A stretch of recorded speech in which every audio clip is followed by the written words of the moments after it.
ওভারের পরবর্তী বল, গুটি গুটি পায়ে বলার বল করলেন, পুল করার চেষ্টা, অবশ্য এক্সট্রা বাউন্স, ব্যাটে বলে সংযোগ হয়নি, ডট বল। অবশ্য টার্নিং যে ওভারটা, এটাই কিন্তু টার্নিং ওভার, সেটা ভেবে ব্যাট করতে হবে। এবারে কিন্তু কাভারের উপর দিয়ে বল সীমানার বাইরে, যেটা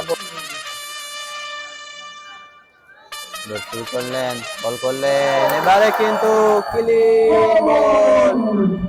মাঠের চারপাশে অনেক ভিড়, খেলা কিন্তু জমে হলো খিট। What a bowling, what a comeback, অসাধারণ কামব্যাক, দলের জন্য যেটা প্রয়োজন ছিল। নিশাত তার কাছ থেকে দেখলাম কামব্যাকটা, দারুণ কামব্যাক বলতেই হবে। 9 বলে 25 রানের প্রয়োজন। পরবর্তী বল চালিয়েছেন, বল চলে যাবে কাভার অঞ্চলে, সেখান থেকে কুড়িয়ে ফেরত পাঠানোর আগে একটি রান। পরবর্তী বল আবার বলার গুরুত্ব পায়, বল করলেন ইয়র্কার বল, উঠে মারার চেষ্টা, একটি রান পেয়ে যাবেন।